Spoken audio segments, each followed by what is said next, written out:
Hi everyone! For our next video we're going to be doing lesson 18. So here's what you're going to need. You're going to need your lesson 17 homework, your lesson 17 exit ticket, your lesson 18 application problem, your lesson 18 problem set, and you're going to need this. Mine's already colored on, but it's the lesson 18 template, so it's going to have all your grid paper on it. So go ahead and gather those things and then we're going to begin.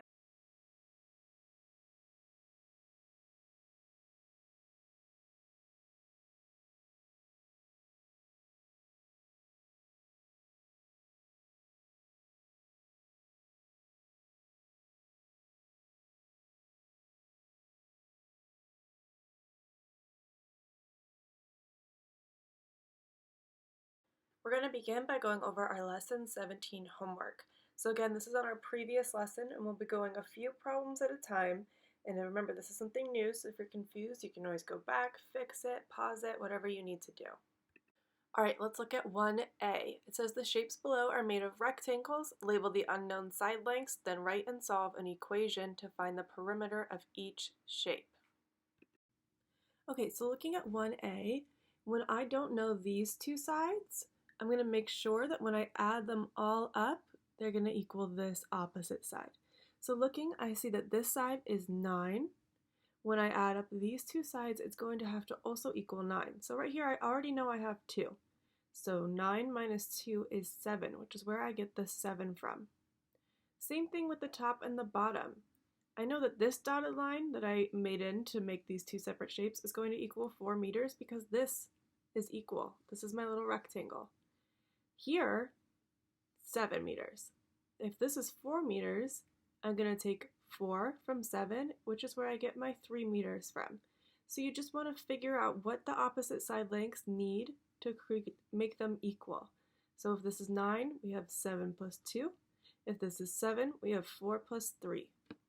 So now that I have my side lengths, I'm going to add up all the outside lengths. Remember, my 4 meters on the inside on that dotted line is part of the inside, so I'm not going to include that. I'm only including the outside lines. So I have 7 meters plus 9 meters plus 4 meters plus 7 meters plus 3 meters plus 2 meters. Looking at that, I noticed that I had 2 7 meters. So that's why in parentheses you're going to see 2 times 7 meters. I left everything else on the outside and added them together in smaller groups to make it easier. So that's where I got the 2 times 7 meters plus 9 meters plus 4 meters plus 3 meters plus 2 meters. I added them up in smaller groups to make it easier. So now I have 14 meters from that 2 times 7. Then I added 9 and 4 to get 13 meters, and I added 3 and 2 to get 5 meters. I added 13 and 5 because that seemed more simple to add together. So now I have 14 meters plus 18 meters, and when I add them up, I find the perimeter of this shape is 32 meters. Now we're going to go ahead and move on to shape B. Using the same mindset as before, I'm going to have to figure out what side lengths are already there to find the side lengths of the missing pieces. Now we're looking at B. So as you can see, here the top is 8 centimeters.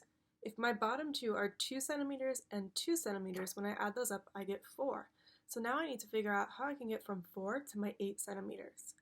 I know that 4 plus 4 is 8, so that makes this line right here 4 centimeters. And now I figured out that line and can continue with the rest of finding the perimeter. Now I'm going to add up all the outside side lengths. So I have a lot of numbers to write down. So it's going to be 8 centimeters plus 5 centimeters plus 2 centimeters plus 3 centimeters plus 4 centimeters plus 4 centimeters plus 2 centimeters plus 6 centimeters. I'm going to group these to make it easier for myself. So I noticed that 4 centimeters was written twice, which is why I have 2 times 4 centimeters in parentheses. I noticed that 2 centimeters was written twice, which is why I have 2 times 2 centimeters in parentheses. I left everything else on the outside. So I have plus 8 centimeters plus 5 centimeters plus 3 centimeters plus 6 centimeters. 2 times 4 turns into my 8 centimeters. 2 times 2 turns into my 4 centimeters. I added 8 and 5 to get my 13 centimeters, and 3 and 6 to get my 9 centimeters. Then I broke it down again. 8 centimeters plus 4 centimeters is 12 centimeters. 13 centimeters plus 9 centimeters is 23 centimeters. And then when I add those up, I get the final perimeter of 35 centimeters. Now, moving on to the back, it says Sari draws and labels the squares and rectangle below. Find the perimeter of the new shape. So, squares and rectangles is a big hint on how you're going to find these lines. You basically don't even need to add anything, you can just look at it and tell what those side lengths are going to be. Looking at the shaded in squares, if one side length is 6 centimeters, then now I know that all the side lengths of my squares are going to be 6 centimeters because they are 4 equal sides. So those two shapes at the end that are shaded in are my squares, and all of their side lengths are now 6 centimeters. Looking at the rectangle in the middle, I can see that one side length is 18 centimeters, so now I know that the opposite upper side is also 18 centimeters. There, I've already figured out all my side lengths. Now I'm going to add up all those to find the perimeter. So this is going to be a long one, but we have 6 centimeters plus 18 centimeters plus 6 centimeters plus 6 centimeters plus 6 centimeters plus 18 centimeters plus 6 centimeters plus 6 centimeters. Instead of adding all that up, I look to find the like numbers and I'm going to put those in multiplication problems. So 6 centimeters was written 6 times, which is why in parentheses I have 6 times 6 centimeters. I have 18 centimeters written twice, which is why in parentheses I have 2 times 18 centimeters. Once I multiplied those out, 6 times 6 is 36, and 2 times 18 is also 36. So now I add those together to get the final perimeter of the rectangle to be 72 centimeters. Alright, our last homework problem. Label the unknown side lengths, then find the perimeter of the shaded rectangle. So now you know how to find the opposite side lengths, which you should have done for this problem. So looking here, I can see the top is 18 inches. Down here, I have 5 inches, so finding A, I'm going to take 5 away from 18, which is how I got this side length of 13 inches. If this side length is 13 inches in a rectangle, this side length is also 13 inches. Now looking at this side, 8 inches. Opposite side has 2 inches already, so you need to get from 2 to 8. 2 plus 6 is 8, which is how I found this B side length to be 6 inches, which means the opposite side is also 6 inches. Remember, it's asking only for the shaded rectangle, so you need to only focus on this shape when you're finding the perimeter. Now that I have the side lengths of that shaded rectangle, I can add them all up. So I did 13 inches plus 13 inches plus 6 inches plus 6 inches, and then I added up the like numbers first. 13 plus 13 is 26 inches, 6 inches plus 6 inches is 12 inches. When I add up 26 and 12, I'm going to get the final perimeter of that shaded rectangle to be 38 inches. Now you're going to do the lesson 17 exit ticket. So go ahead and put that in front of you. Make sure you read the directions and do your best, and then the 4-minute timer will begin.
So the instructions say label the unknown side lengths, then find the perimeter of the shaded rectangle.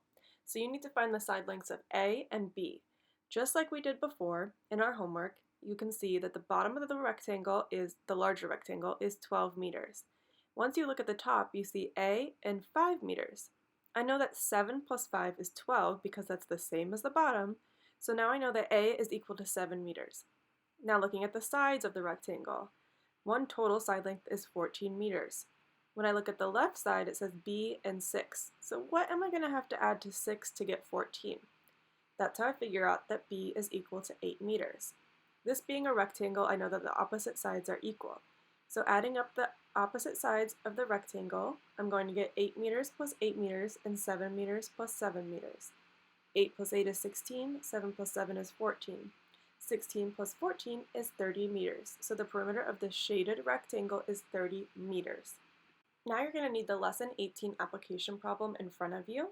It says, Rita says that since 15 is larger than 12, she can draw more arrays to show 15 than she can to show 12. Is she correct? Model to solve. So now you're going to be moving your brain into thinking about array modeling. Alright, you can pause it here if you need to, but check your work to see if you've shown this. What I did was I have a section for arrays to show 15, and I have a section for arrays to show 12. So, under 15, I have the 4 different arrays that I can do to create 15. I have one vertical line of 1 row of 15 dots. I have a horizontal line of 1 column of 15 dots. Then I have 3 rows with 5 dots in each, and then I have 5 rows with 3 dots in each. So I only have 4 ways to make 15 in an array. Under my column for arrays to show 12, I have a few different ways. I have a horizontal line of 12 dots. I have a vertical line of 12 dots. In the middle, I have 4 rows with 3 dots each, and then the opposite, which is 3 rows with 4 dots each. And then I have 6 rows with 2 dots each, and 2 rows with 6 dots each.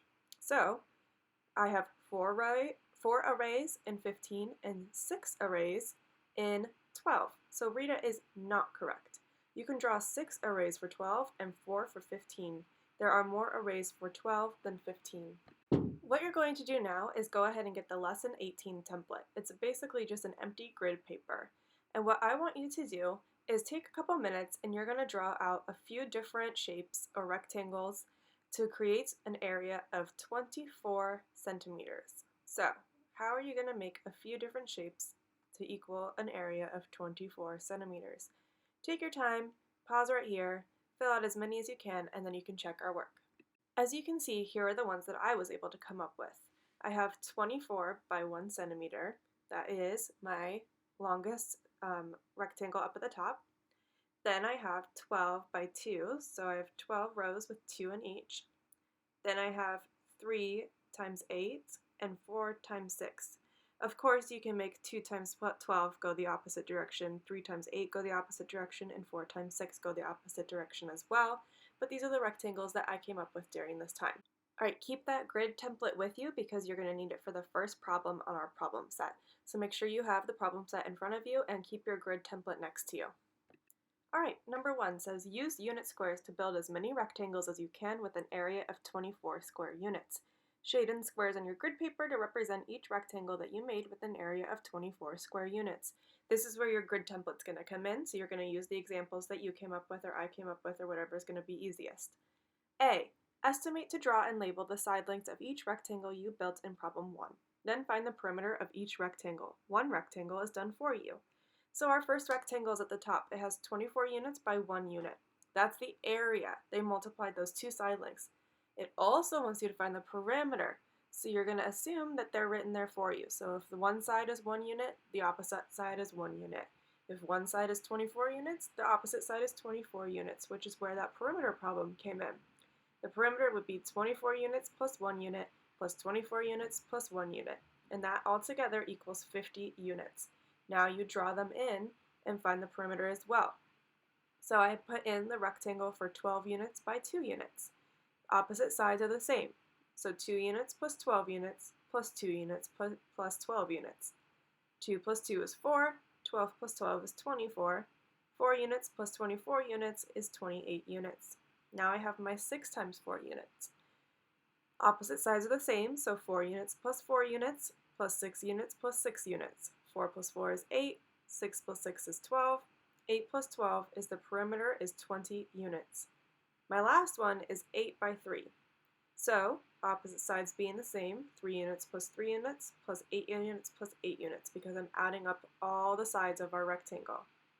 3 plus 3 is 6, 8 plus 8 is 16, 6 plus 16 is 22 units.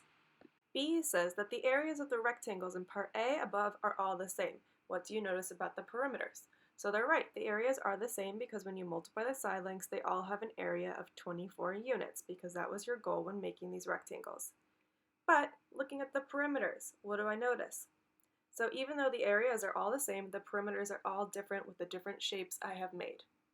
All right, we did it. We're on the back side of lesson 18 problem set now. So use unit square tiles to build as many rectangles as you can with an area of 16 square units. Estimate to draw each rectangle below and label the side lengths.